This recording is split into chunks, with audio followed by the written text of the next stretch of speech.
Assalamualaikum warahmatullahi wabarakatuh. Innal hamdalillah nahmaduhu wa nasta'inuhu wa nastaghfiruh wa na'udzu billahi min syururi anfusina wa min sayyiati a'malina. May yahdihillahu fala mudhillalah wa may yudlil fala hadiyalah. Asyhadu an la ilaha illallah wahdahu la syarikalah wa asyhadu anna Muhammadan abduhu wa rasuluh salawatullahi alaihi wa ala alihi wa sahbihi wa man tabi'ahum bi ihsanin ila yaumiddin wa sallama tasliman katsira, amma ba'd. Para hadirin dan hadirat yang dimuliakan oleh Allah, melanjutkan penjelasan tentang kitabun nikah. Terakhir yang kita bahas adalah tentang nazar, dan telah kita sebutkan urutannya. Itu nazar adalah setelah seseorang laki-laki itu mengetahui persis bagaimana informasi kondisi calonnya. Dan para ulama mengatakan dia boleh nazar sekiranya diduga kuat apabila dia meminang pasti diterima. Karena ketika tidak ada kemungkinan demikian, maka percuma dia nazar ternyata ditolak. Jadi harus ada dugaan kuat dia akan diterima ketika meminang. Dan setelah mengetahui bagaimana kondisi calonnya, maka saat itu boleh melihat. Oleh karena itu urutannya di sini setelah membahas kriteria wanita yang patut dinikahi dan kriteria laki-laki yang patut dinikahkan. Jadi setelah diketahui semua bagaimana agamanya, bagaimana akhlaknya, bagaimana sifat-sifatnya, apa kelebihannya, apa kekurangannya, kemudian ada keinginan untuk menikahinya dan diduga kuat ketika dia meminta maka diterima, maka saat itu melihat untuk memastikan bagaimana kondisi yang sebenarnya. Makanya Fadilatul Syekh Muhammad bin Shalih Al-Utsaimin mengatakan bahwasanya termasuk kekeliruan dalam proses khitbah adalah melihat sebelum mengetahui ciri-ciri dan kriteria calonnya. Ini termasuk kekeliruan. Jadi belum apa-apa nazar, belum apa nazar. Padahal dia belum ada keinginan yang pasti. Ternyata nazar tidak cocok, batal. Nazar lagi tidak cocok, batal lagi. Ini termasuk kekeliruan. Jadi hendaknya diketahui dulu calon tersebut bagus atau tidak, layak atau tidak, kriterianya masuk atau tidak, gambarannya bagaimana dengan informasi dari perantaranya. Maka saat itu ada keinginan untuk menikahinya, maka silakan nazar. Setelah nazar, maka para ulama mengatakan al-khitbah. Perlu diketahui ikhwan fillah azakumullah, bahwasanya dalam nazar pun harus dihindari yang namanya berkhalwat. Dalam nazar harus dihindari yang namanya berkhalwat. Apa berkhalwat itu? Berduaan. Karena sampai saat ini ketika nazar, sang laki-laki dengan perempuan ini belum menjadi apa-apa. Ya, belum ada hubungan ikatan apa-apa. Bahkan para ulama mengatakan sampai walaupun sudah dikhitbah, itu masih belum sah menjadi istrinya. Maka belum boleh interaksi sebagaimana interaksi dengan istri, tidak boleh. Oleh karena itu ikhwan fillah azakumullah, yang pertama tidak boleh berkhalwat, yang kedua disebutkan oleh para ulama tidak boleh bersolek. Ya. Jadi ketika dinazar tidak boleh bersolek. Jadi ketika mendengar bahwa dia akan dinazar langsung pergi ke salon. Habis 500.000. Kemudian dilihat si laki-laki tertarik, kemudian dinikahi. Waktu menikah ke salon lagi. Kemudian setelah nikah, ketika dia dipertemukan pertama kali luntur semuanya. Maka dia akan kecewa. Si laki-laki akan kecewa, ternyata apa yang didapati tidak seperti ketika nazar dan tidak seperti ketika akad nikah. Artinya di sini para ulama mengatakan silahkan berpenampilan bagus, tetapi tidak boleh bersolek dengan bersolek yang menampakkan yaitu kepalsuan. Jadi misalnya mandi, boleh nggak mandi? Ya boleh, karena mandi bukan bersolek. Kemudian bersisir, boleh nggak bersisir? Boleh. Memakai bedak boleh? Boleh. Artinya memakai bedak sekedar saja supaya tidak kelihatan kusut gitu ya, supaya segar. Tapi boleh nggak pakai lipstik? Nggak boleh. Boleh nggak pakai celak mata? Tidak boleh, karena celak mata itu adalah perhiasan bagi wanita. Ya, boleh nggak pakai bulu mata palsu? Nah, nggak boleh. Ini dilaknat, menyambung rambut. Kemudian yang ketiga, yang boleh dilihat menurut pendapat yang kuat adalah bagian tubuh yang biasa terlihat di antara mahram-mahramnya atau keluarganya, dengan dua alasan. Yang pertama alasannya Rasulullah mengatakan fanzur ila ma yad'uka ila nikahiha. Lihatlah apa yang akan menjadikan engkau ingin menikahinya. Lalu yang kedua disebutkan oleh para ulama, karena nanti setelah menikah dia akan menjadi keluarganya. Mau tidak mau akan melihat sesuatu yang biasa tersingkap, kepala, rambut, leher, apalagi betis, tangan sampai siku, ini biasa terlihat. Maka ini boleh dilihat ketika nazar. Memang ada mazhab yang lain mengatakan yang boleh dilihat wajah dan telapak tangan saja. Ya, ada pendapat yang ekstrim semua tubuhnya boleh dilihat. Tetapi ini pendapat tidak boleh diambil. Nggak boleh. Meskipun ada yang berpendapat al-zahiriyah, kaum zahiriyah. Ya, orang tuanya saja tidak melihat anaknya dalam keadaan tidak berbusana, apalagi orang lain yang belum menjadi apa-apanya. Lalu kemudian kalau andaikan boleh melihatnya di mana? Kan gitu, kamar mandi. Nggak mungkin. Jadi pendapat yang kuat adalah dibolehkan melihat apa saja yang biasa terlihat di kalangan keluarganya. Di hadapan bapaknya dia melihat apa bapaknya? Wajah, kepala, tangan, leher, kemudian kaki sampai lutut, paha boleh nggak dilihat? Tidak boleh, karena paha tidak terbiasa tersingkap di hadapan keluarganya. Ma'asyiral muslimin rahimakumullah. Bahkan ada sebutan oleh para ulama bahwa ketika Nabi mengatakan lihatlah apa yang membuat engkau tertarik menikahinya, maka boleh melihat calonnya meskipun calonnya tidak sadar kalau dilihat. Sebagaimana Al-Mughirah bin Syu'bah pernah bersembunyi untuk melihat diri seorang calon yang akan dinikahinya, dan Rasulullah ketika mengetahui, Rasulullah tidak marah. Berarti itu boleh. Dan para ulama mengatakan kalau orang itu bersembunyi untuk melihat calonnya, maka yang akan terlihat adalah apa yang biasa tersingkap di hadapan keluarganya, karena di dalam rumahnya. Kepala semuanya, tangan sampai siku, kaki sampai lutut dan semisal, rambut dan seterusnya. Bahkan ada perkataan, lihatlah apa yang membuat engkau mau menikahinya. Maka seandainya orang itu tertarik kepada rambutnya, boleh dia melihat rambutnya. Kecuali kalau si wanita bermadhab, saya tidak mau dilihat rambut, yang mau hanya wajah dan tangan saja. Ya terserah, dia mau bertahan demikian silahkan. Lakinya mau nggak tanazul, mengalah.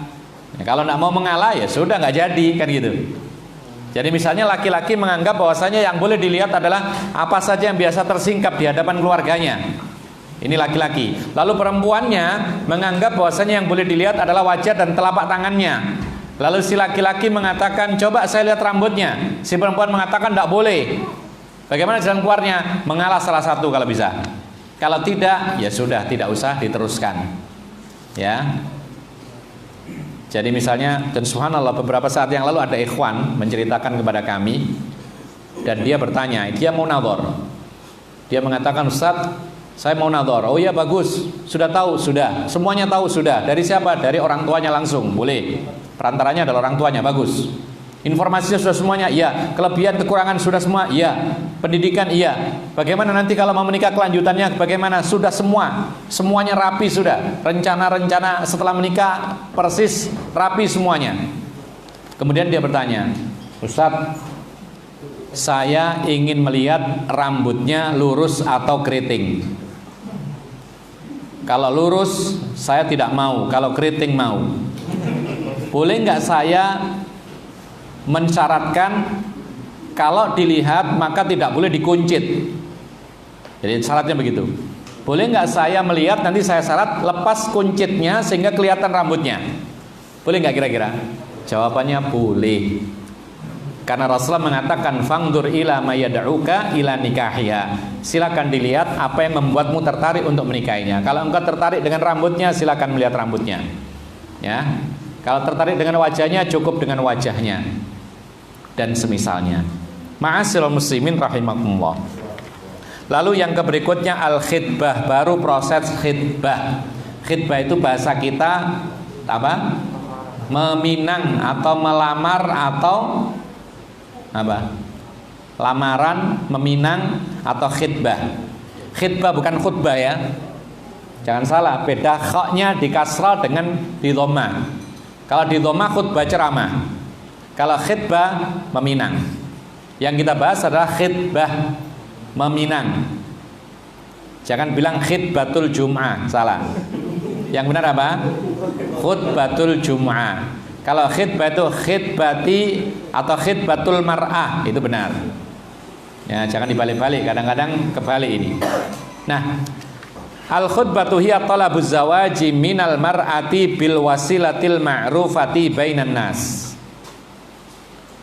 Khitbah artinya minta untuk menikahi wanita, jadi meminta, ya, dengan cara atau sarana yang dikenal di antara manusia. Artinya apa? Caranya terserah, kebiasaan yang biasa terjadi selama tidak menyelisih syariat, lakukan. Di tempat kita kalau meminang bagaimana? Datang keluarganya, ya kan? Datang keluarganya, kemudian padahal ya sudah meminta, sudah tahu ini khitbah, lalu kemudian ada proses seperti resmi, ya. Wakilnya si laki-laki mengatakan, saya datang kemari untuk menyampaikan hajat, meminta atau meminang anak bapak. Kemudian dari walinya perempuan mengatakan, saya terima pinangannya. Maka ini adalah termasuk adat kebiasaan, boleh-boleh saja.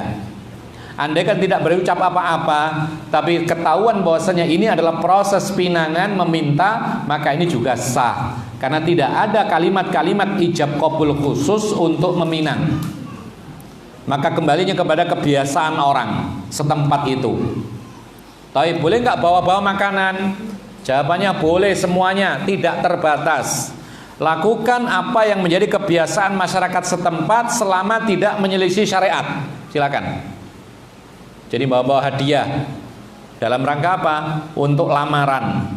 Ya, bawa kue 1 pickup, boleh nggak? Nah, boleh saja kalau mau, kalau mampu, ya kan? Di tempat kita ada gitu. Jadi kalau misalkan 2 becak nggak boleh, harus pickup. Jadi kalau mau melamar itu harus menyewa pickup kalau nggak ada pickup. Jadi becak meskipun 10 becak nggak boleh, harus 1 pickup misalnya. Kalau hal itu hal yang lumrah, biasa, dianggap wajar, maka silakan dilakukan. Nanti setelah itu nanti kadang-kadang dari keluarga perempuan ada pembalasan atau balasan. Ya, sak pickup lagi. Boleh nggak seperti ini? Boleh, selagi dia tidak mengharuskan. Ya, itu kebiasaan saja. Jadi ini adalah kebiasaan, selama kita tidak mewajibkan maka boleh diikuti dan tidak ada keyakinan apa-apa kecuali hanya untuk meminang dan membalas pinangan atau menjawab pinangan sang laki-laki tadi. Apakah harus dihadirkan orang tuanya? Kalau memang kebiasaannya orang tua harus hadir, silahkan, tidak ada masalah. Apakah boleh tanpa orang tua? Silahkan, kalau memang itu wajar. Apakah boleh membawa tetangga? Silahkan, tidak ada masalah. Karena ini berkaitan dengan kebiasaan setempat saja. Tidak ada aturan untuk khitbah. Jadi wasilah. Dan ada perkataan wasilah di sini hendaknya ada perantara. Ya. Perantara, sarana. Sarana termasuk perantara, wakil. penengah dan semisalnya. Lihat bagaimana Rasulullah Sallallahu Alaihi Wasallam ketika menikahi Maimunah itu ada perantaranya namanya Abu Rafi'. Lihat bagaimana ketika Rasulullah Sallallahu Alaihi Wasallam menikahi Ummu Salamah, seorang wanita janda punya anak satu, kemudian Rasulullah menyuruh salah satu sahabatnya untuk meminang Ummu Salamah. Padahal kalau seandainya datang sendiri langsung minta pasti diterima Rasulullah. Tapi termasuk adab dalam meminang, dalam meminta itu pakai perantara kalau bisa, untuk lebih menjauhkan dari fitnah. Ma'asyiral muslimina rahimakumullah, bahkan Rasulullah ketika hendak menikahi Aisyah, nggak seperti orang sekarang ya, itu langsung di WA akhwatnya, ya, ukti, ana tertarik dengan anda anti, ya, saya mau meminang anti. Kan sekarang kan begitu sekarang ini. Tapi Rasulullah SAW ketika hendak menikahi Aisyah, bahkan itu perintah Allah, maka Rasulullah mendatangi ayahnya Abu Bakar As-Siddiq sebagai perantara pernikahan tersebut, sekaligus menjadi walinya. Jadi bukan langsung dua-duaan masing-masing. Dengan alasan apa? Dengan alasan sama-sama sudah dewasa. Dengan alasan apa? Dengan alasan karena apa? Karena sudah sama-sama mengaji. Sementara orang tuanya belum mengaji, diabaikan. Jangan. Orang tua tetap harus berperan dalam hal pernikahan. Karena, dan subhanallah banyak ya ikhwan akhwat yang menikah mengabaikan orang tuanya, kemudian meyakini atau dia berpandangan bahwasanya sudah kami tidak butuh orang tua. Kemudian betul-betul menikah, setelah itu pergi, kemudian ternyata ada masalah, balik lagi ke orang tuanya. Banyak terjadi demikian. Oleh karena itu jangan sampai diabaikan orang tua, meskipun kadang-kadang orang tuanya belum mengerti tentang sunnah-sunnah dalam pernikahan. Meskipun dalam hal pernikahan orang tua kadang-kadang keliru, tapi jangan sekali-kali diabaikan orang tua. Ingat, menyakiti hati orang tua itu berarti menyakiti Allah Subhanahu wa taala. Inna ridhallah fi ridhal walidain wa sukhtullahi fi sukhtil walidain. Ridhonya Allah bergantung kepada ridhonya orang tua, murkanya Allah bergantung kepada murkanya orang tua. Kadang-kadang karena jahil lalu tidak sepakat dengan anaknya, murka, Allah pun murka. Apalagi kalau kita ini mestinya menyampaikan dengan lemah lembut, tapi caranya kasar sehingga orang tua murka, marah, maka Allah pun menjadi marah. Kita lanjutkan. Fa in hasalat al muwafaqatu fahiya mujarradu wa'din bizawaj. Kalau sepakat, artinya diterima pinangan tersebut, jadi datanglah pihak laki-laki ke pihak perempuan meminta, langsung diterima. Ya, kadang-kadang begitu. Kadang-kadang sebenarnya ini adalah apa namanya, apa istilahnya, seremonial. Apa seremonial itu? Formalitas. Karena apa? Karena sudah lama hubungan dengan telepon antara calon besan dengan calon besan, sepakat sudah, bahkan sudah menentukan hari. Ya, kemudian datang alasannya melamar. Ini seremonial, formalitas saja sebenarnya, formalitas saja ini. Nah, ini sudah diterima, ya, maka itu hanya sekedar janji untuk menikah. Artinya apa? La yahillu lil khatibi biha syai'un minal makhtubah. Tidak halal atau belum halal bagi si laki-laki yang meminang tadi, tidak halal untuk melakukan apapun terhadap calon istri yang sudah dipinang. Bal tadhillu ajnabiyatan anhu hatta yaqida 'alaiha. Bahkan si laki-laki ini tetap orang asing bagi wanita tersebut sampai betul-betul terjadi akad nikah ijab qabul. Ya, meskipun misalnya sudah sepakat, oh ya, menikahnya kapan? Tanggal 1 Februari 2020. Sekarang tanggal 22, berarti tinggal 8 hari lagi. Sepekan ini tetap dia adalah ajnabi, orang lain. Sehingga kalau orang lain bukan mahram, belum suami istri, maka tidak boleh yang namanya berkhalwat, baik di dunia nyata maupun di dunia maya. Ini kebanyakan sekarang ini berkhalwat di dunia maya, ya, video callan. Jadi sudah dipinang video call tiap hari, sudah seperti suami istri, bahkan sambil tidur-tidur video call. Belum akad ini. Itu ada loh ya. Ini bukan orang lain, ikhwan sama akhwat. Anda tahu sendiri soalnya. Ya, Jadi belum ada akad nikah, belum hari hanya sudah seperti suami istri. Jadi setiap pagi itu video call. Ya, bahkan manggilnya sudah iya seperti itu. Bahkan ketika kita ketahui di situ HP-nya dinamai Mama. nomor calonnya dinamai Mama. Ya. Nah, ini tidak boleh karena dia masih ajnabiyah, belum menjadi apa-apa. Ini orang tua harus seleksi ya, selektif ya kepada anak-anaknya, perempuan terutama. Itu kadang-kadang ditipu oleh laki-laki. Ya, dibilang-bilang ya enggak apa-apa, kita kan sudah tunangan, maka enggak apa-apa, ini hubungan khusus untuk kemaslahatan. Nah, biasanya gitu. Ini untuk kemaslahatan pernikahan, kalau enggak gini nanti kacau pernikahannya. Padahal yang ngobrol isinya. Enggak boleh seperti ini. Ma'asyiral muslimin rahimakumullah. Maka tidak boleh berkhalwat, tidak boleh ngobrol-ngobrol kecuali kalau ada kebutuhan yang mendesak.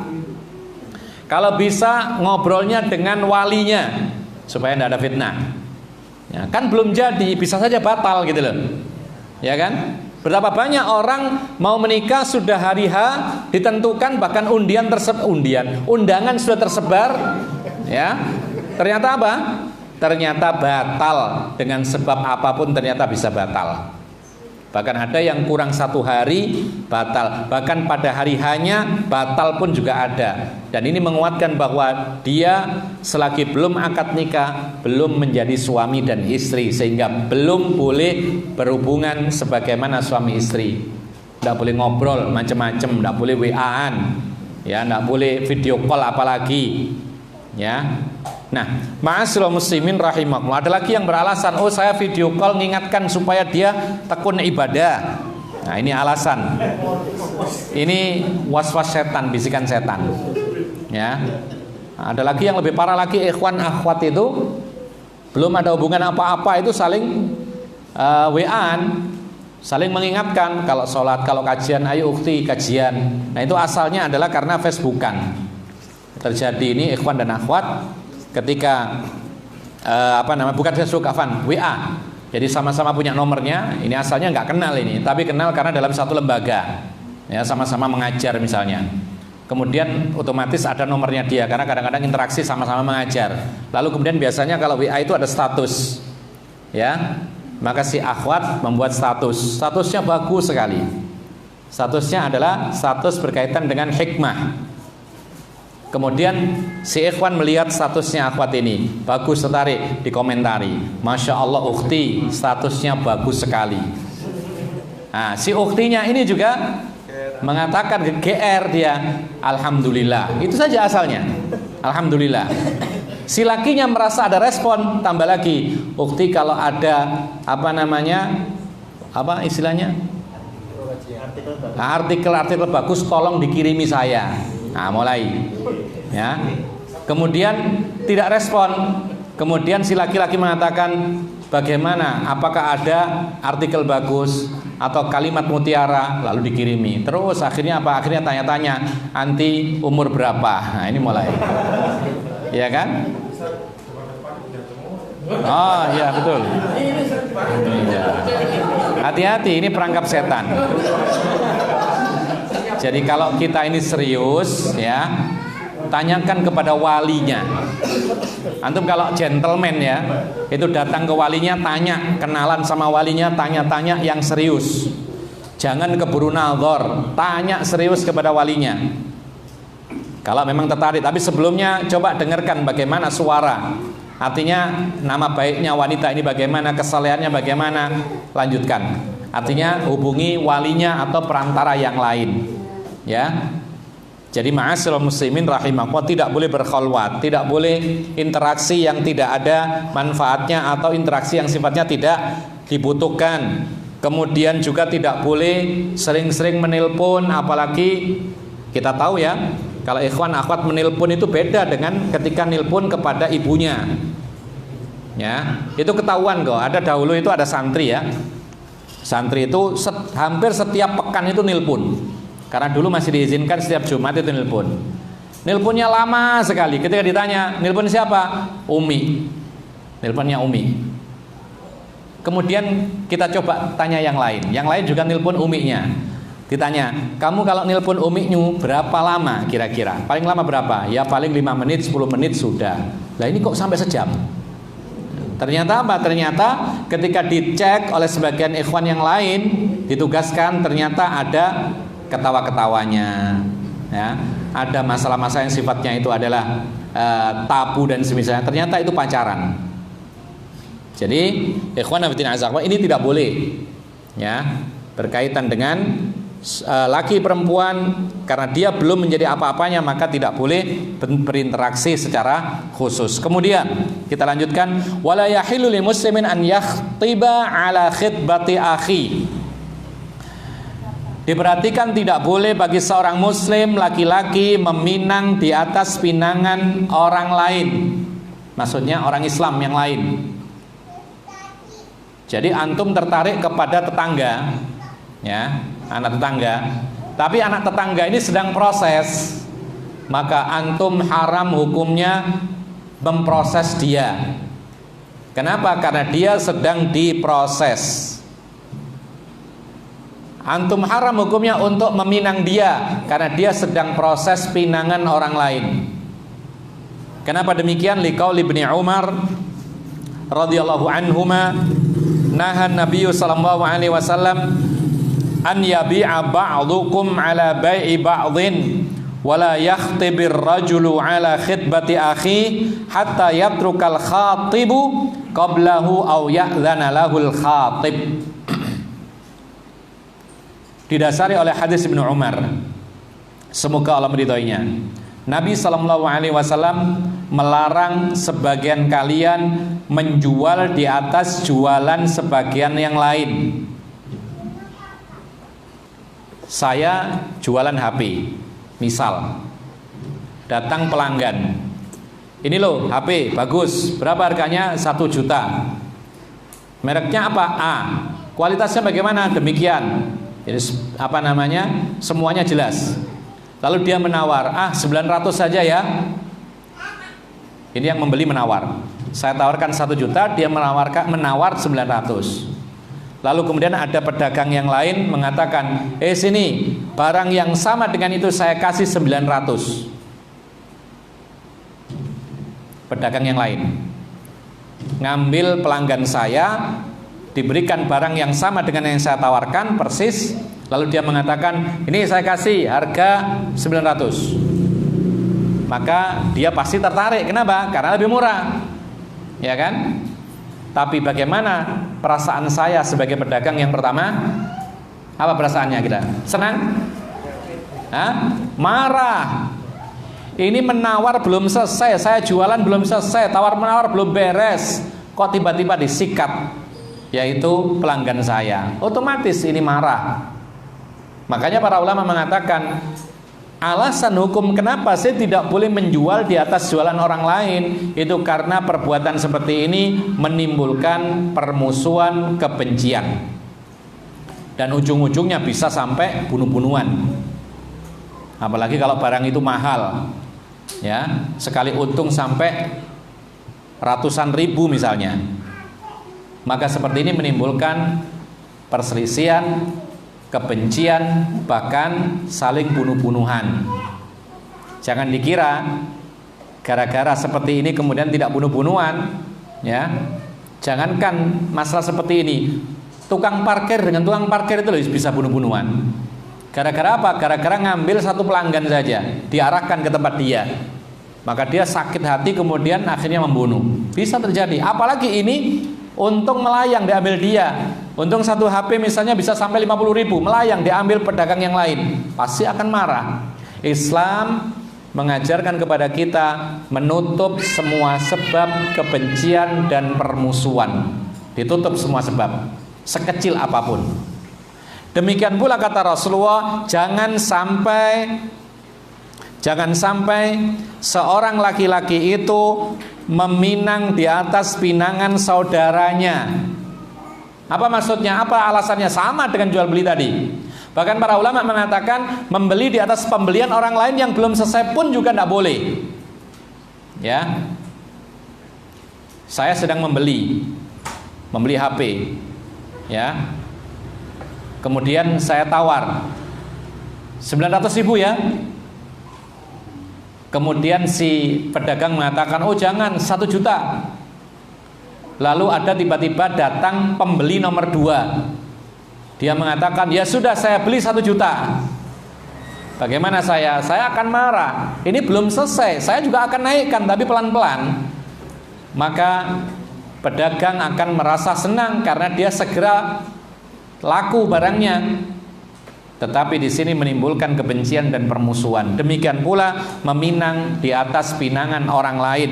Kecuali dia mengatakan, ya, hatta yatrukal khatib qablahu, sampai orang yang pertama yang meminang itu telah meninggalkannya, meninggalkan pinangannya atau mengizinkan, baru boleh.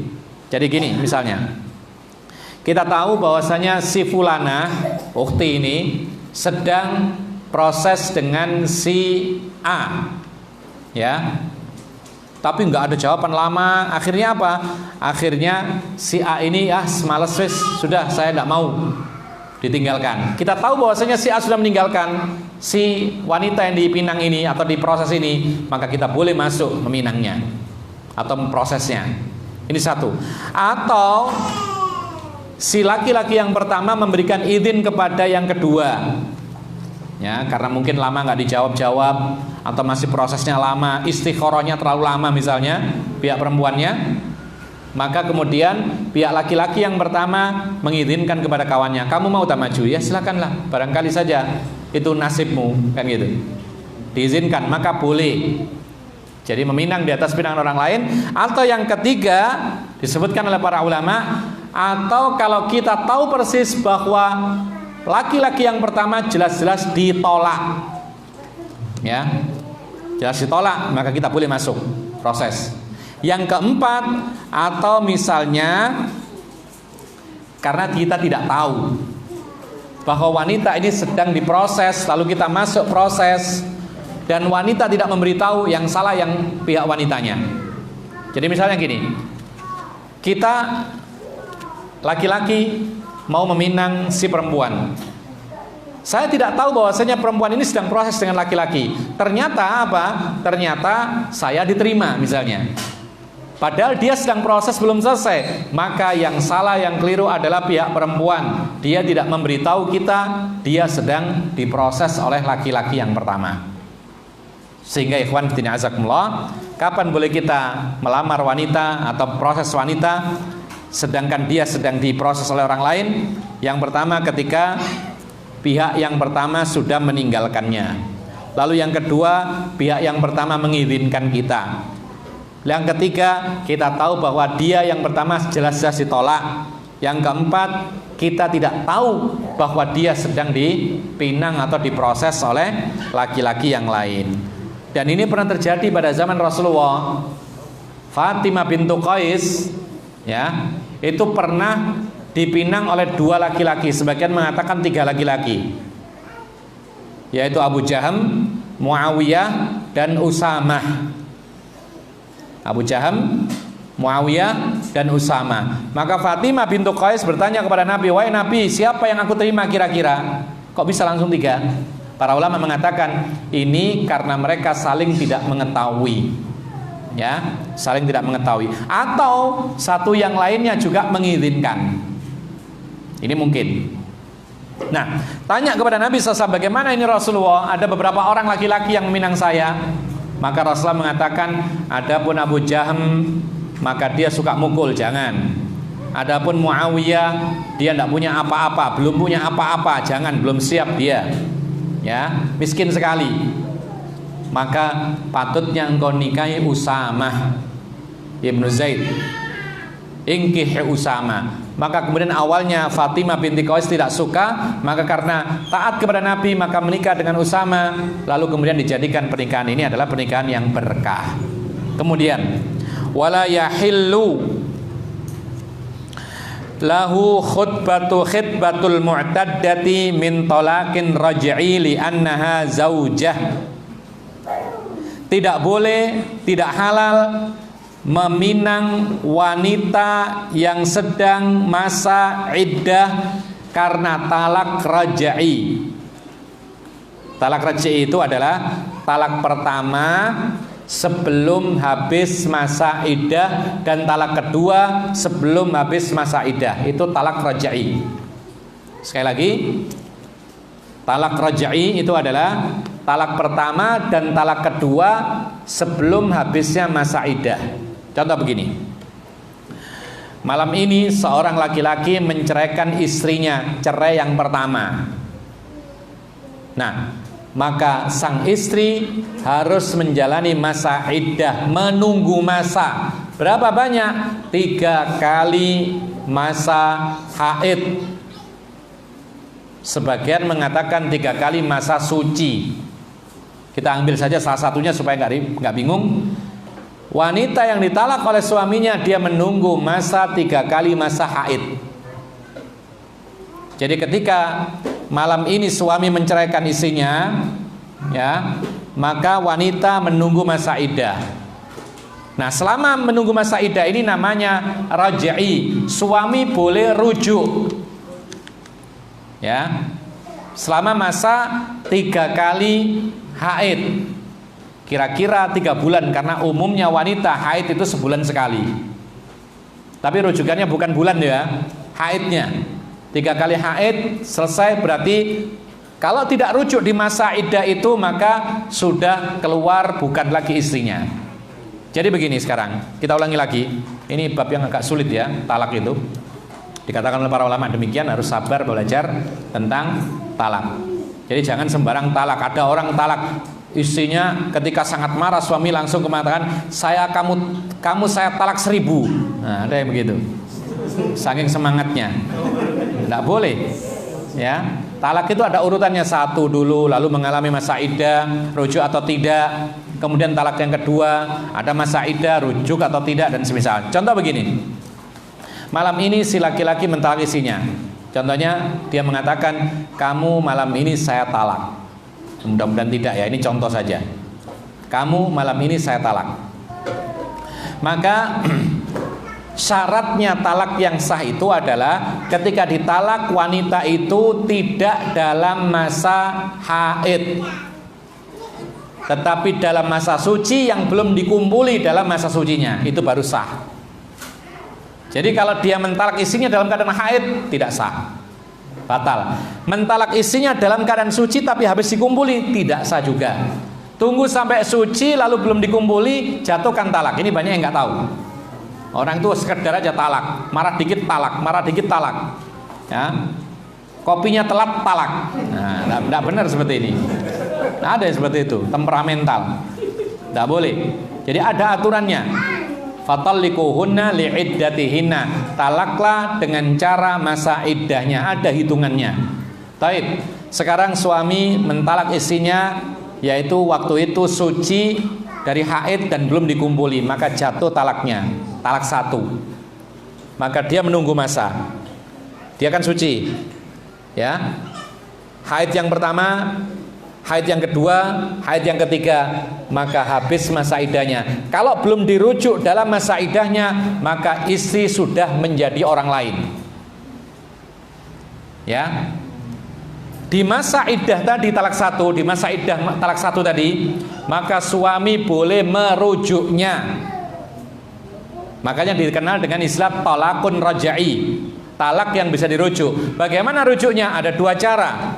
Salah satunya sah, rujuk dengan qaul, dengan perkataan seperti dia mengatakan, saya sekarang rujuk, berarti rujuk lagi jadi istri seperti biasa. Atau kalau tidak dengan perkataan, maka dengan perbuatan, yaitu dengan berhubungan, yaitu berhubungan badan. Itu rujuk dengan perbuatan. Ketika dia sudah rujuk di masa iddah, maka kembali seperti semula, suami istri biasa lagi, tidak ada kewajiban apa-apa. Cuman dia punya tabungan 1 talak. Paham ya? Nah, sekarang kondisi yang lain, mentalak istrinya, masa iddah habis, belum rujuk, maka dia lepas, bukan istrinya. Boleh nggak rujuk dengan istrinya? Boleh nggak rujuk setelah masa iddah habis belum dirujuk? Lalu sekarang dapat setahun ingin rujuk, boleh nggak kira-kira? Jawabannya boleh, tapi menikah dengan cara menikah baru lagi, seperti menikahi wanita asing. Apa itu maksudnya? Perlu izin walinya, perlu mendatangkan saksi, ada ijab qabul, ada keridhaan dan izin dari wanita itu. Kemudian apa lagi? Kemudian diadakan walimah, seperti nikah lagi baru, karena sudah lepas dari istrinya. Tapi kalau rujuk di masa iddah tadi tidak perlu. Yang penting rujuk dengan perkataan atau perbuatan. Nah, ini talak 1, ya. Kemudian talak 2 sama dengan talak 1, boleh. Tapi kalau sudah talak 3, maka dikenal dengan istilah talakun bain, talak yang sudah lepas, bukan lagi istrinya. Kalau istri sudah ditalak 3, maka suami tidak bisa merujuk kepada istrinya, baik ketika masa iddah atau setelah masa iddah, kecuali perempuan ini menikah dengan orang lain lalu kemudian berpisah tanpa ada perjanjian. Kalau ada perjanjian, ya sudah, saya nikahi kamu dulu, nanti setelah dikumpuli saya pisahkan supaya kamu balik kepada suami yang pertama. Maka ini namanya nikahut tahlil, dilaknat oleh Allah Subhanahu wa taala. Tidak boleh. Kita lanjutkan. Jadi tidak halal bagi si laki-laki mengkhitbah, meminang wanita yang sedang dalam keadaan iddah ketika talaknya raj'i. Kenapa demikian? Li'annaha zaujatun, karena dia itu posisinya masih istrinya orang. Misal ada tetangga suami istri ini, ya, suami istri tetangga. Kita tahu bahwasanya suaminya menceraikan istrinya, ya, talak pertama, tapi dapat 1 bulan. Habis nggak masa iddahnya? Belum. Talak raj'i atau bukan? Raj'i, masih bisa raj'i. Maka saya diharamkan meminang wanita tersebut karena dia masih statusnya talak raj'i, bisa balik dengan suaminya dengan ucapan atau dengan perbuatan. Dan statusnya sebelum habis masa iddah masih istrinya orang itu. Dan kita tidak boleh meminang isi orang, tidak boleh. Ini zalim, dimurka oleh Allah Subhanahu wa taala. Ya, haram hukumnya kita ini meminang isi orang. Atau misalnya mengiming-imingi isi orang, kamu dengan dia makan apa? Ya, kalau sama saya makannya makan roti sama daging. Kalau kamu kan tempe terus, ayo nikah sama saya, cerai saja minta kepada suami. Ini termasuk zalim, tidak boleh. Karena dia statusnya adalah istrinya orang, tidak boleh kita pinang. Kama la yajuzu tasrihu bi khitbatil mu'taddati min talaqin ba'inin aw wafati zaujin wala ba'sa bit ta'ridhi. Sebagaimana tidak boleh terang-terangan meminang wanita yang sedang iddah dari talak yang terpisah atau ditinggal mati oleh suami, dan tidak mengapa, yaitu sindiran untuk meminang. Jadi sekarang kalau misalnya talaknya itu talak bain, ya, talak yang sudah tidak bisa kembali, talak 3, wanita dijatuhkan talak ketiga, maka kita boleh meminang tetapi dengan tidak gamblang, bahasa kiasan, sindiran. Kalau yang raj'i tidak boleh. Tapi kalau yang sudah bain, yang sudah lepas, yang statusnya bukan istri lagi tetapi dia masih masa iddah, maka kita boleh, yaitu menyinggung atau menyindir. Seperti contohnya gini, wanita ditalak 1, 2, dan yang ketiga sekarang. Kalau sudah talak 3, lepas, tapi menjalani masa iddah, ya kan, tetap masa iddahnya ada. Maka di masa iddah talak ketiga itu bukan raj'i, maka kita boleh menyindir untuk meminang dia. Atau wanita yang ditinggal mati oleh suaminya, perpisahan, mungkin gak raj'i itu, rujuk, gak mungkin mati suaminya, ya kan? Tapi kan masa iddah ada. Berapa masa iddahnya wanita yang tinggal mati suaminya? Hah? Bismillah. Bismillah.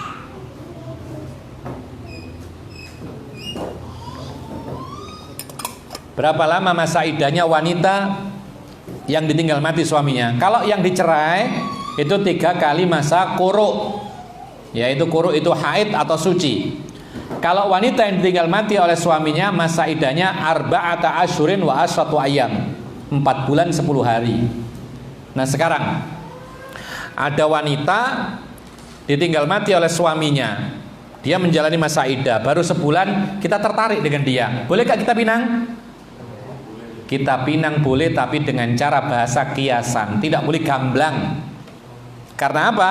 Karena Allah Subhanahu wa taala mengatakan wala junaha alaikum fima aradtum bihi min khitbatin nisa'i aw aqnantum fi anfusikum. Tidak mengapa bagi kalian berbahasa kiasan untuk mengkhitbah wanita-wanita, yaitu yang talak bain atau ditinggal mati oleh suaminya, atau kalian sembunyikan saja di dalam hatimu kalau sabar.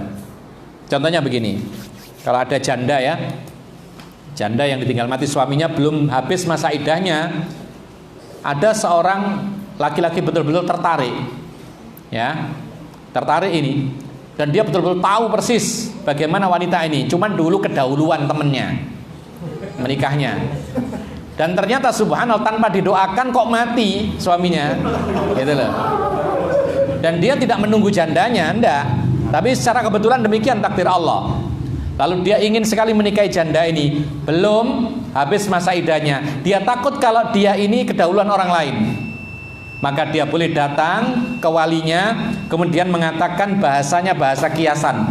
Gak boleh terang-terangan saya kawini kamu atau saya pinang kamu, gak boleh. Tapi bahasa kiasan. Apa itu contohnya? Disebutkan oleh para ulama, limit liha la tufawwat. Ini bahasa kiasan. Jadi laki-laki mengatakan kepada walinya perempuan janda ini, orang seperti dia ini tidak boleh disia-siakan. Itu bahasa kiasan, ya. Nah wali ketika mendengar kalimat ini, wah ini pengen berarti, gitu loh, ya. Atau disebutkan oleh para ulama, misalnya akhbirni idzan tahat iddatuha, tolong kasih tahu saya orang pertama kalau masa iddahnya selesai. Ini pinangan tetapi apa? Tetapi bahasanya kiasan, tidak gamblang. Ini boleh kepada wanita yang masih masa iddah tapi dia sudah tidak rujuk lagi kepada suaminya. Boleh. Atau misalnya disebutkan oleh para ulama, langsung ke orangnya pun juga boleh. Misalnya mithliki atau mithluki la, apa ya istilahnya ya, mithluki la ufarikuki, itu bahasa kias juga. Orang seperti kamu ini tidak mungkin aku berpisah denganmu. Misalnya, ini belum jadi apa-apa loh.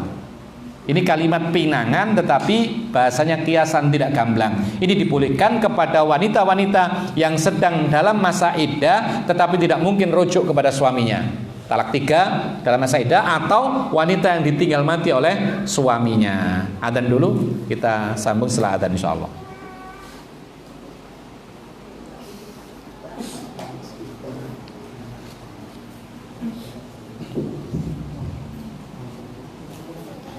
Allahu Akbar, Allahu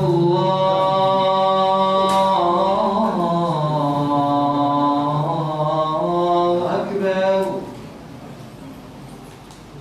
Allahu Akbar,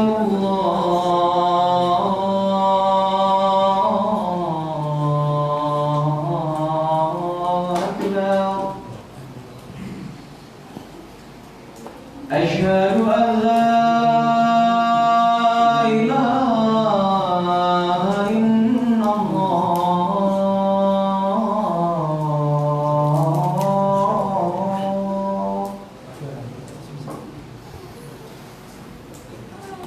Asyhadu an la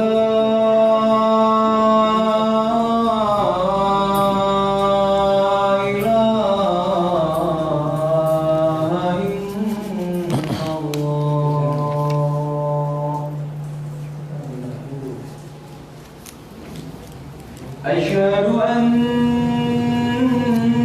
Muhammadar Rasulullah.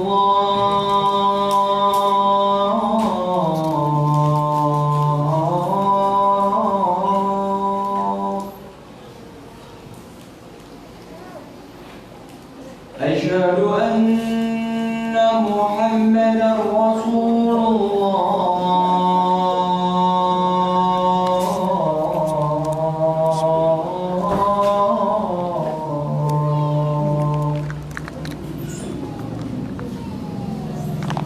حي على الصلاة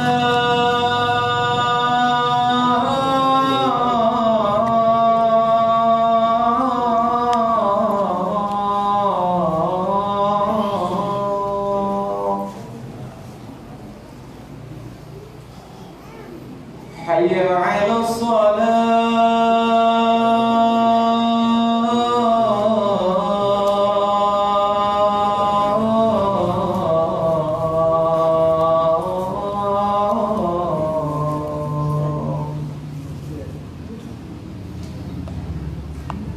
حي على الفلاح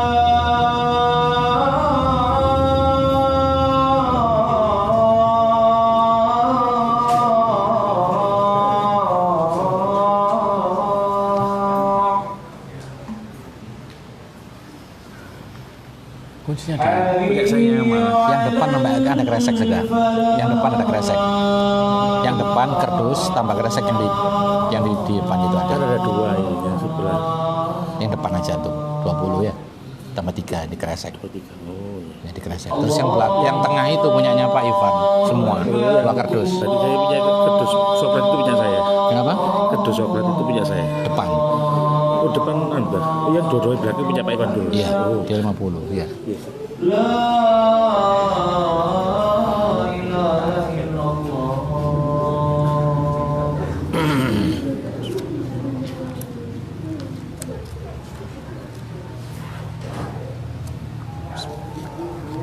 Kita sambung dulu. Ini dari panitia ada hadiah.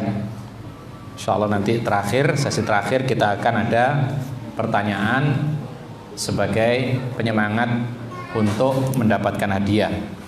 Ikhwan fillah azakumullah, maka seperti tadi kita katakan bahwa wanita yang talaknya talak rajai yang bisa balik langsung, maka tidak boleh dikhitbah baik terang-terangan maupun secara kiasan.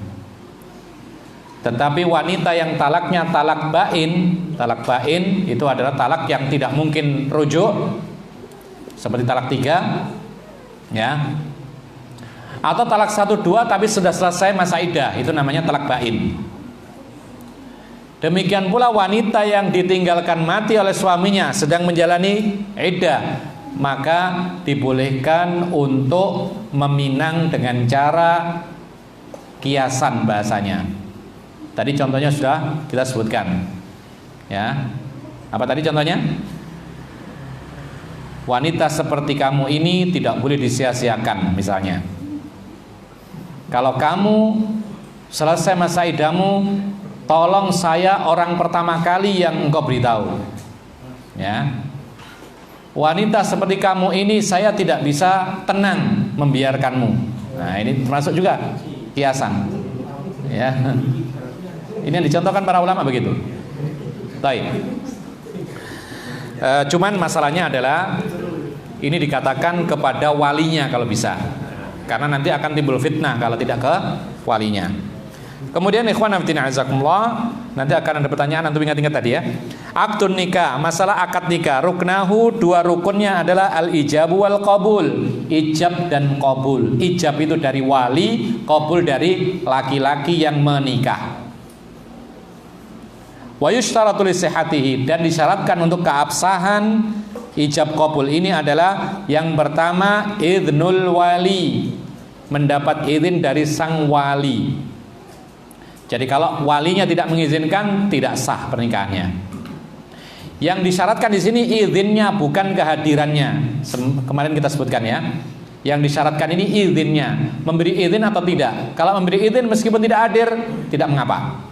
Jadi kalau misalkan orang tuanya di luar negeri, anaknya di sini mau menikah, teruskan menikah, tidak masalah. Tinggal telepon orang tuanya, Pak, ini anakmu mau nikah. Oh ya, saya izinkan, berangkat. Maksudnya menikah. Terus siapa yang mengangkatkan?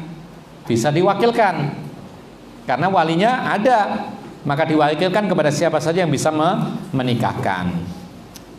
Jadi harus mendapatkan izin sang wali. An Aisyah radhiyallahu anha qalat, qala Rasulullah sallallahu alaihi wasallam, ayyuma imra'atin lam yunkihha al-waliyyu fanikahuha batilun fanikahuha batilun fanikahuha batilun fa in asabaha falaha mahruha bima asaba minha fa in istajaru fasultanu waliyyu man la waliyalah.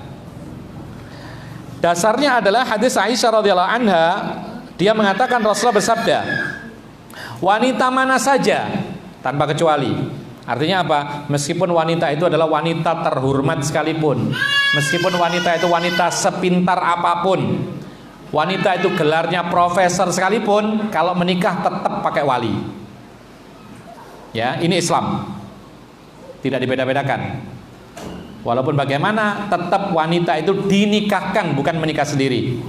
Wanita menikah butuh wali. Loh, bagaimana kalau nggak ada wali? Nanti akan ada pembahasan walinya wali hakim. Ya. Dan wali itu ada urutannya. Orang yang terdekat itu yang paling pertama. Siapa itu? Bapak. Atau atasnya bapak, kakek, kakeknya kakek, dan seterusnya. Kalau tidak ada bapak ke atas, siapa itu? Kalau dia janda punya anak, anak laki-laki yang sudah balik. Kalau tidak ada juga, baru kakak atau adik yang sudah balik, laki-laki. Kalau tidak ada juga, baru ke paman. Ya, paman. Bukan bibi ya, paman. Harus laki-laki wali itu. Kalau tidak ada sama sekali, siapa kerabat laki-laki yang terdekat, maka dialah walinya. Kalau tidak ada sama sekali, baru wali hakim yang menikahkannya. Ya, wali hakim KUA yang bekerja di sana, itu sebagai wali hakim, itu resmi. Mereka diperintahkan untuk mengurusi pernikahan, pencatatan, dan semisalnya. Dan sekaligus mereka menjadi hakim bagi wanita-wanita yang tidak punya wali. Kalau misalnya dia punya wali kemudian dinikahkan oleh gurunya misalnya, bagaimana? Tidak sah pernikahannya. Karena guru itu bukan wali hakim, bukan juga wali yang sebenarnya.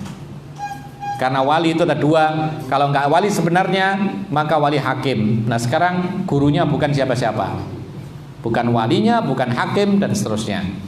Nah, ma'asyiral muslimin rahimakumullah, siapapun wanita tidak dinikahkan oleh walinya, maksudnya tidak diizinkan nikahnya oleh walinya, maka nikahnya batal, nikahnya batal, nikahnya batal. 3 kali sampai Rasulullah mengatakan demikian.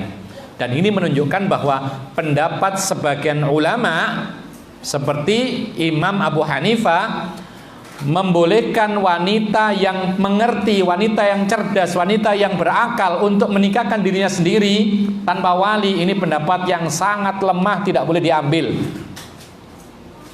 Karena Imam Abu Hanifah pakai analogi. Dia mengatakan bahwasanya wanita itu kalau punya rumah, boleh menjual rumahnya? Boleh. Berapa harganya? Ratusan juta. Pakai wali enggak? Tidak harus.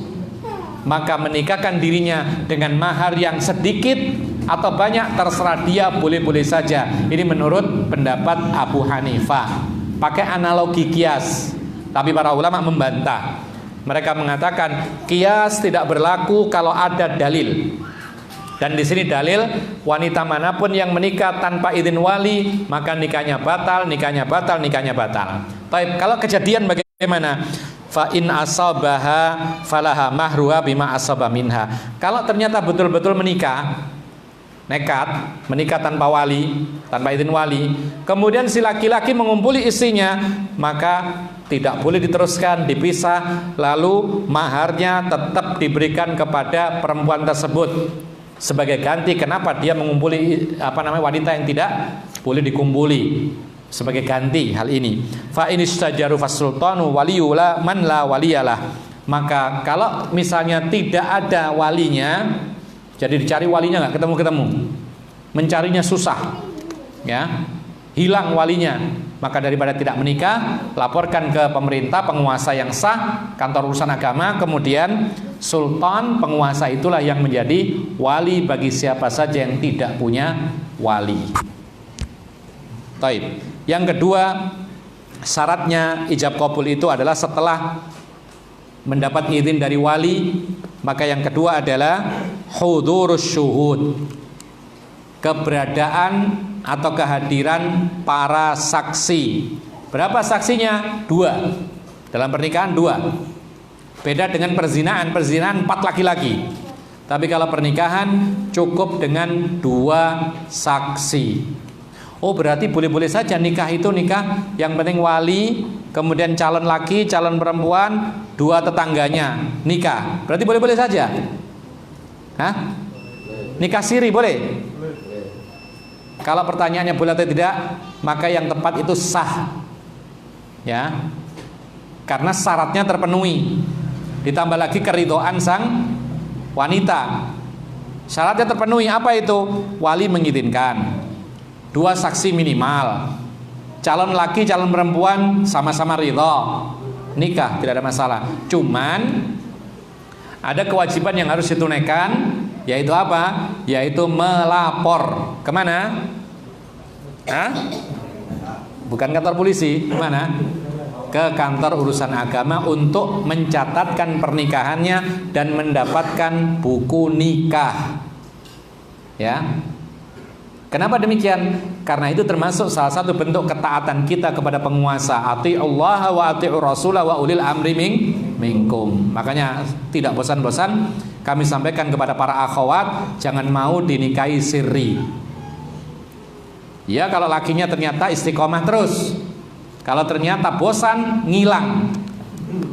Dan itu terjadi di mana-mana. Kemudian si wanita terabaikan, anak tidak dapat haknya, bahkan anak tidak punya bapak dalam catatan aktenya, itu tidak ada. Ya kan, nisbatnya kepada ibunya kalau tidak punya surat nikah itu. Ya kan? Kemudian sang ibu kemudian punya anak, lalu akhirnya kemudian terbengkalai dan semisalnya.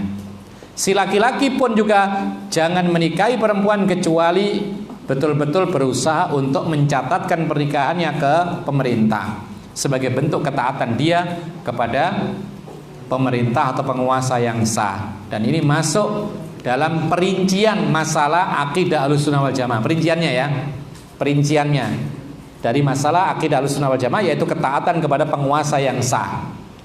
Ya, jangan dianggap remeh seperti ini. Sebagian ikhwan yang penting sah lah, catatan nanti saja catatan itu. Ternyata nggak dicatat-catat juga. Ya, akhirnya kasihan si perempuannya nggak punya bukti bahwasanya dia adalah isinya orang ini. Ketika dia zalim lari ngilang, sudah nggak ada catatan apa-apa. Ada lagi yang coba-coba menikah yang kedua, ternyata nggak cocok, sudah pergi, nggak ada urusan, nggak ada bukti apa-apa. Ternyata hamil, ya kan? Akhirnya yang susah ya isinya ini sudah ditinggal begitu saja, hamil, melahirkan, bingung siapa yang menafkahi, lalu bagaimana nisbatnya kepada ayahnya, siapa, nggak bisa. Jadi oleh karena itu ini aturan yang patut kita patuhi, sebagaimana kita mematuhi wajibnya setiap penduduk negeri kita ini yang umur 17 tahun untuk memiliki dan mengurus KTP. Ini semua aturan untuk kemaslahatan, bukan untuk maksiat. Yang tidak ditaati itu adalah kemaksiatan. Tapi kalau urusan-urusan duniawi yang sifatnya maslahat bersama, maka itu harus kita taati. Antum kalau berjalan di jalan raya itu sebelah kiri atau kanan? Kiri. Kenapa? Taat aturan, taat pemerintah. Kenapa kok nggak kanan saja? Kan tidak ada dalam Quran. Jawabannya ada dalam Al-Quran. Ati'ullah wa ati'ur rasul wa ulil amri minkum. Kemudian kita lanjutkan. Rasulullah mengatakan la nikaha illa biwaliyin wa syahidai adlin. Tidak sah pernikahan kecuali dengan izinnya wali dan 2 saksi yang terpercaya. Jadi nyari saksi yang terpercaya, jangan sembarang. Ya, 2 saksi. Loh, kalau akad nikah yang ada kan sekarang banyak-banyak orang, yaitu sekalian walimah. Ya, sebenarnya sahnya itu dengan 2 saksi sudah cukup. Cuman ada kewajiban selain mencatatkan pernikahan ke kantor urusan agama, ada kewajiban yang lain. Rasulullah mengatakan kepada sahabat yang menikah yang belum walimah dengan perkataan aulim walau bisyatin. Adakan walimahan meskipun hanya menyembelih 1 ekor kambing. Ini khitab kepada orang kaya, Abdurrahman bin Auf. Saat itu 1 ekor kambing gampang sekali. Dan Abdurrahman bin Auf saat itu menikah, maharnya ketika ditanya oleh Rasulullah dijawab waznu nawatin min dahab, yaitu sebiji kurma tapi berupa emas. Kecil atau besar itu, banyak atau sedikit? Banyak atau sedikit? Banyak bagi kita. Tapi bagi orang kaya sangat sedikit. Makanya para ulama mengatakan, inilah hikmahnya kenapa Rasulullah mengatakan a'dhamun nisa'i barakatan aisaruhum mu'nah. Yang paling besar berkahnya wanita itu adalah yang paling ringan biayanya. Paling mudah maksudnya. Nabi mengatakan aisar, paling mudah biayanya. Apa artinya di sini? Bukan paling murah. Lain paling mudah dengan paling murah. Kalau mudah itu bergantung orangnya, kemudahannya bergantung kepada ekonominya juga. Orang kalau miskin yang mudah ya paling 100.000 misalnya, masih tergolong mudah, maka itu berkah. Tapi kalau orang kaya raya mau menikah, punya rumah 2 ya, rumah satunya buat mahar, mudah bagi dia. Ya kan? Baik. Jadi ikhwan fillah azakumullah, ditambahkan lagi satu lagi syaratnya adalah ridha al-mar'ah. Ridhonya mar'ah wanita itu mau dinikahi atau tidak. Nanti akan ada pembahasan sendiri, yaitu wajib dimintai izin atau ridhonya wanita kalau mau dinikahkan. Wajib. Dan ini menjadi syarat menurut sebagian para ulama, menikah sah itu adalah wanita harus rela dinikahkan, bukan terpaksa. Nanti akan ada keterangan ketika ada wanita dipaksa menikah, maka diberi pilihan oleh Rasulullah, terus atau batal.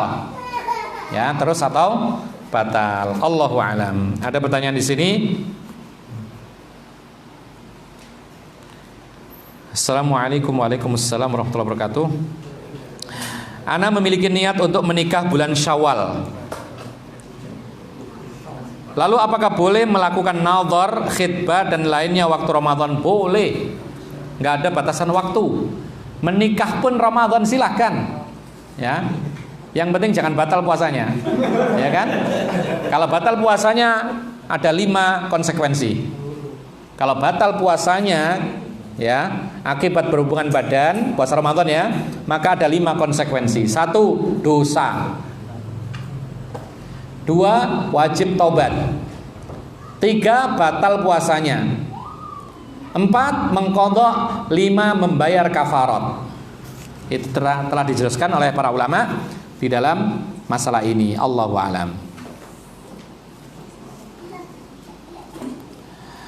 Betul loh ya, jangan sampai ngomong aja ini.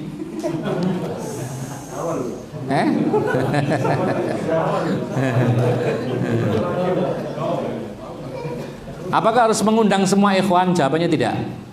Antum tergantung kemampuan antum. Kalau antum mengundangnya tidak bisa banyak-banyak, mungkin karena biayanya tidak banyak, ya sudah, yang dekat-dekat saja. Misalnya kalau tidak bisa mengadakan yang rame-rame karena biaya terbatas, ya sudah, tidak usah besar-besar, di rumah sendiri mengundang beberapa orang, tokoh setempat, tetangga sebelah kanan kiri, beberapa teman dekat, maka sudah sah.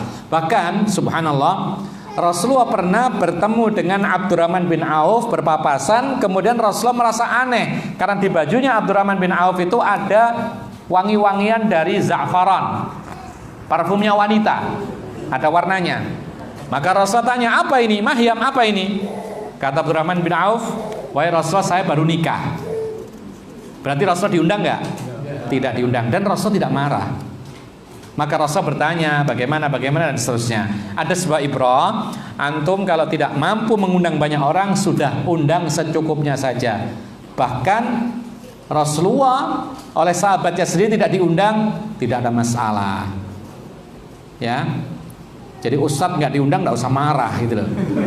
Loh, antum ini gimana murid nggak tahu diri? Nggak boleh, karena mungkin saja dia tidak mampu gitu loh. Atau mungkin pikir-pikir jauh sehingga dia butuh biaya, kalau diundang maka tidak usahlah gitu. Jadi Rasulullah tidak marah, tidak tersinggung. Karena apa? Karena orang itu berbeda-beda kemampuannya. Allahu a'lam.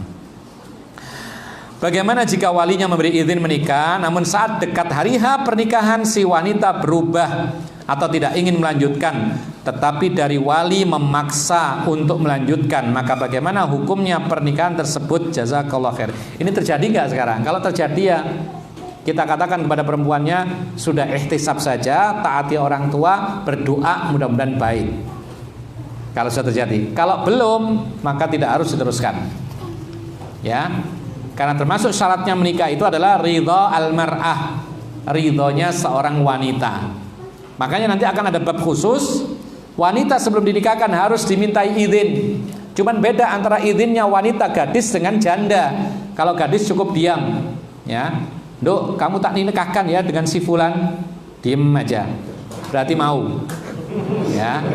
Loh kenapa kok mau? Diem kan? Malu. Dan itu terpuji. Malah para ulama mengatakan wanita yang sudah hilang malunya itu malah nantang. Dok, kamu tak nikahkan? Oh ya, bagus, alhamdulillah. Gitu. Ini sudah tidak malu lagi, ya. Tapi kalau janda, maka Rasulullah mengatakan tustakmaru, harus dimintai izinnya terang-terangan, harus berucap, ya. Wahai anakku, janda ini ya, kamu saya nikahkan dengan si fulan. Kalau diem belum boleh dinikahkan.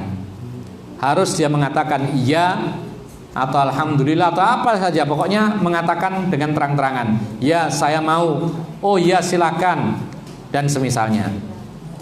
Loh kenapa kok beda? Para ulama mengatakan karena gadis itu malu, sementara janda sudah pernah menikah, sudah punya gambaran pengalaman.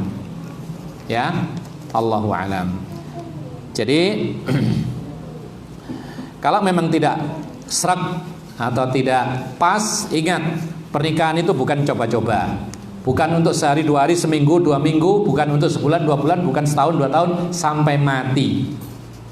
Makanya termasuk maksud tujuan pernikahan itu adalah binaul usrah, membangun rumah tangga. Kan bukan sementara itu, sampai mati, gitu loh. Ya. Jadi bukan berarti nikah itu ya kalau cocok terus, kalau enggak ya sudah bubar, bukan. Itu namanya coba-coba. Makanya dalam nikah itu harus saling tahu. Laki tahu istrinya atau perempuan tahu lakinya itu bagaimana. Sampai akhlaknya pun harus tahu. Tanyakan kepada orang-orang dekatnya.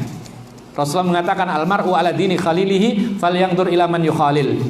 Seseorang itu berada di atas agama kawan dekatnya. Silakan kalau ingin tahu dia, tanyakan kepada kawan dekatnya. Jadi antum misalnya sebagai orang tua yang punya anak perempuan, datang laki-laki ingin meminang anak perempuan antum. Antum tidak tahu menahu bagaimana orang ini baik atau tidak. Coba perhatikan dulu, jangan langsung dijawab. Kasih waktu. Perhatikan, ini kumpulnya sama siapa? Renteng-renteng kemana? Dia ini sama siapa? Oh sama si fulan. Kita lihat fulan ini kemana? Oh ternyata rajin mengaji. Oh ternyata salat berjamaahnya pasti di masjid. Oh ternyata pekerjaannya meskipun tidak tidak banyak gajinya, tetapi dia amanah dan semisalnya. Maka ini baru kita terima. Ya, Allahu a'lam. Jadi menikah itu bukan untuk sehari 2 hari ya, untuk seterusnya. Makanya nikah itu artinya adalah al-jam'u wa dhamm, mengumpulkan dan menggabungkan. Jadi bukan memisahkan. Makanya para ulama mengatakan kalau ada orang menikah tapi niatnya dalam hati untuk berpisah pada suatu ketika, maka pernikahan ini pernikahan yang menyelisih syariat. Ada orang menikah tapi tujuannya sementara, ya, karena sedang tugas di Amerika sana, keluarga di Indonesia, maka dia menikah wanita sana tapi di dalam hatinya untuk masa tugas saja. Kalau sudah habis masa tugasnya diceraikan. Ini para ulama mengatakan pertama zalim, karena mendolimi wanita dan keluarganya. Yang kedua penipuan, ya. Karena orang menikah itu pahamnya yang dinikah ini untuk kelanjutan seterusnya, tapi dalam hatinya ada niatan saya ceraikan nanti kalau selesai. Berarti membohongi pihak perempuan dan walinya. Kemudian yang ketiga, ini ciri-ciri laki-laki yang tidak beriman sempurna. Karena orang yang beriman sempurna itu adalah mencintai saudaranya sama dengan mencintai dirinya sendiri. Coba tanya, anak perempuanmu diperlakukan begitu, mau nggak kira-kira? Nggak akan mau. Dia akan marah. Maka begitulah memperlakukan orang yang lain. Allahu a'lam. Ada yang lain? Ya. Jadi ada seorang wanita sudah ditinggal suaminya. Ya. Sudah nikah lagi, sudah punya anak, dan sekarang tidak melakukan narbatin sudah beberapa tahun. Kenapa? Sudah beberapa tahun. Ya. Tidak menafkahi baik lahir maupun batin. Ya. Dan ini kan kemana lakinya? Ya. Hilang. Ya, Hilang. Ada sih, ada cuma di luar kota. Statusnya diceraikan atau gimana? Nah ini statusnya digantung terus, tidak mau menceraikan, tapi juga tidak menafkahi, tidak Itu Ustaz. Mm-mm. Dan ini seorang wanita ini proses ke KUA. Bagus. Jadi ada perempuan dinikahi oleh laki-laki, punya anak, lalu lakinya pergi menggantung istrinya, tidak dinafkahi, tidak dikunjungi, tidak dicerai juga. Inilah manfaat dari catatan pernikahan di KUA. Wanita ini bisa melapor ke KUA, kemudian KUA memanggil biasanya.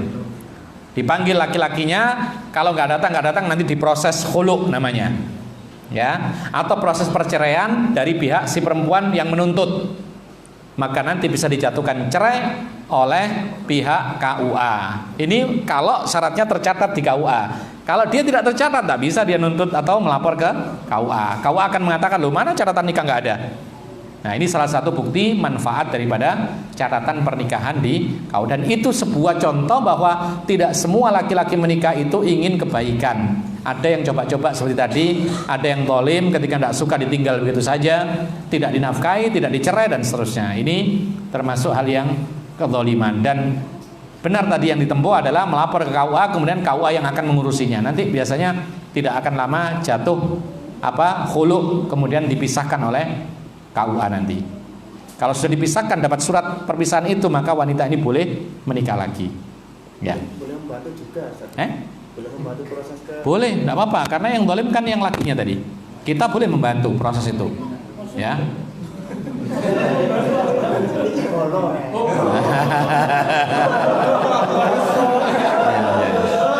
Ada pertanyaan? Ya. Silakan. Iya. Silakan. Ya, silakan, tolong dengar. Ini saya pernah mendatangi sebuah pernikahan. Ini orang tuanya tidak mau menikahkan putrinya sampai jemput 3 kali tidak mau. Hampir anaknya laki-laki mau membunuh ayahnya. Terus akhirnya yang menikahkan? Akhirnya karena ini pisah sama, katanya nikah lagi karena yang bapaknya ini, yang mana yang anaknya ini ibu yang bukan saya ikut ibu. Setelah itu bapaknya sampai berapa kali tetap tidak mau. Nah ini yang saya tanya. Alasannya apa nggak mau? Karena pisah tadi. Tidak mau gitu aja. Ini alasannya, ini apakah orang tua ini berdosa apa tidak? Sehingga orang tua ini masyarakat tidak gitu ya. Dalam kamu lah yang jadi maling tidak. Terserah kamu siapa saja maling gitu. Nah, berarti mengizinkan dia sudah.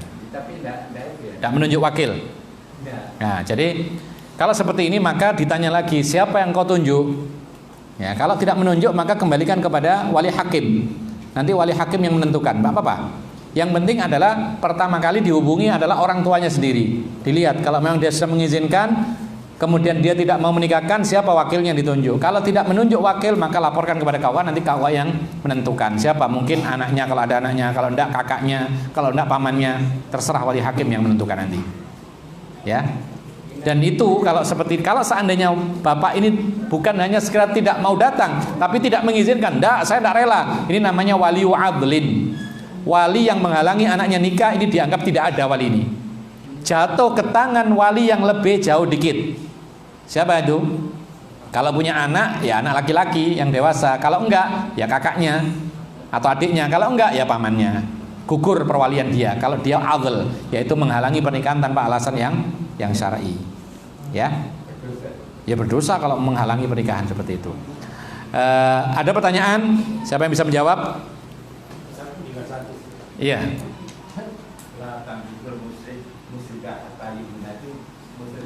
Iya. Jadi jangan menikahkan wanita-wanita yang musyrikah sampai mereka beriman. Ya, mereka yang menyekutukan Allah jangan dinikahkan sampai mereka betul-betul beriman. Artinya apa? Ini sebagai pelajaran, ya. Kalau seandainya kita ini mempunyai anak-anak perempuan, naudzubillah min dzalik, kemudian menyekutukan Allah, sebagai pelajaran bagi mereka jangan dinikahkan. Karena nanti kalau menikahkan kan nyarinya yang sama. Maka jangan dinikahkan sebagai pelajaran. Suruh taubat dulu, kemudian hindari kemusyrikan dulu, kemudian baru dinikahkan. Ini secara syar'i tidak diperbolehkan. Di sini mensyirikkan menyekutukan Allah umum. Ya, umum, apa saja menyekutukan Allah baik kecil maupun besar. Allahu a'lam bishawab. Ya. Tolong sebutkan. Nah, ini ada hadiahnya. Ya.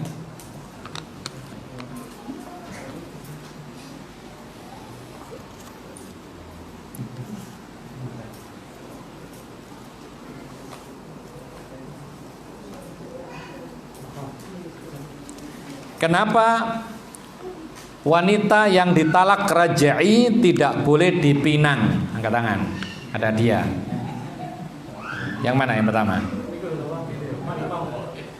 Pak Imam.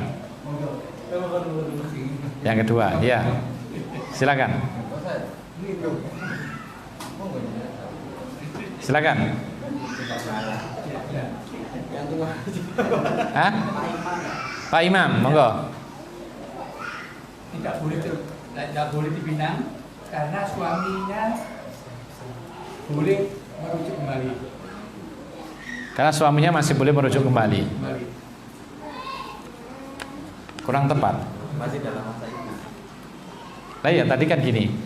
Kenapa tidak boleh meminang wanita yang masa iddah dalam talak raj'i? Angkat dulu tangan dulu, hah? Karena dia statusnya masih istrinya si laki. Ya kan? Baik. Hadiahnya silakan.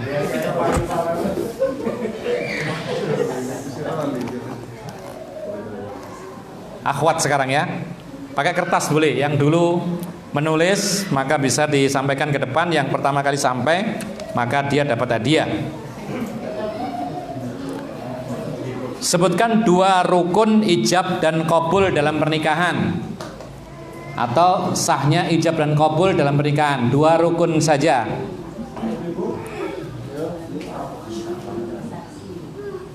Ditulis atau ngomong boleh gak? Oh ya, silakan ngomong aja. Langsung siapa? Satu saja dulu. Yang duluan. Ayo. Ya, yang belum dapat hadiah. Yang pertama ngajum. Mendapat izin dari wali, terus ada 2 saksi yang terpercaya. Ini isinya enggak tahu ya.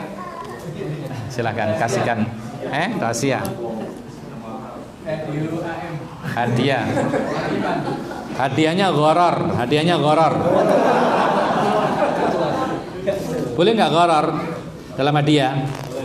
Kalau jual beli nggak boleh, tapi kalau hadiah boleh. Karena apa? Karena dalam jual beli kalau ada gharar itu dia akan jatuh kepada salah satu dari 2 hal. Kalau nggak untung maka rugi. Tapi kalau hadiah gharar itu boleh. Kenapa? Karena kalau nggak untung dia nggak rugi. Nggak dapat nggak rugi, kalau dapat untung. Baik. Ikhwan, sebutkan dalil persyaratan wali dan 2 saksi. Nggak boleh baca tapi. Sebutkan dalil persyaratan wali dan 2 saksi dalam nikah. Ayo, siapa yang bisa? Nggak ada? La nikaha illa Nggak boleh baca. Ayo, harus lihat ke sini, ke depan. Ya.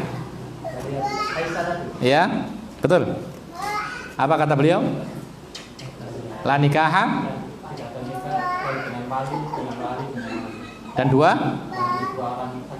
yang terpercaya. Bahasa Arabnya? Baik. Silakan dipilih.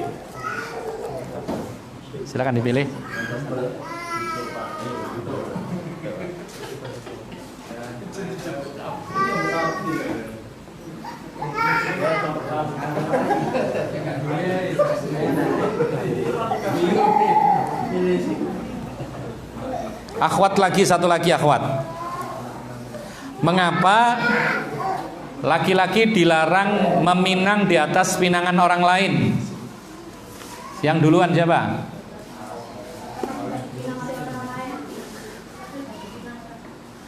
Kenapa? Alasannya?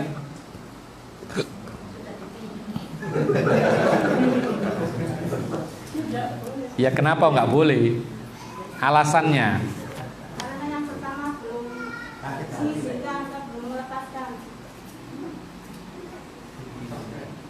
Kurang pas. Yang lain? Kenapa alasannya? Sama dengan alasan kenapa saya tidak boleh menjual sesuatu di atas penjualan orang lain. Bentar, perempuan dulu. Akan menyakiti hati saudaranya dan keluarganya. Hah? Menyebabkan apa? Permusuhan. Taib. Silakan dikasihkan. Ikhwan, sekarang yang terakhir. Kapan atau kondisi apa saja yang dibolehkan meminang di atas pinangan orang lain? Ada beberapa, sebutkan 3. Saya satu. Ya. 3 ya. Ya.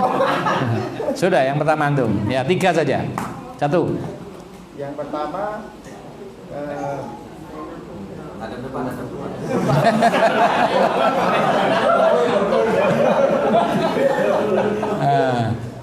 yang pertama apa? Ini dulu ya. Ya. Silakan.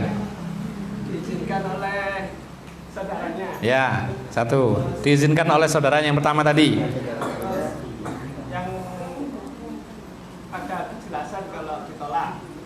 Ada kejelasan bahwa dia ditolak. Yang ketiga?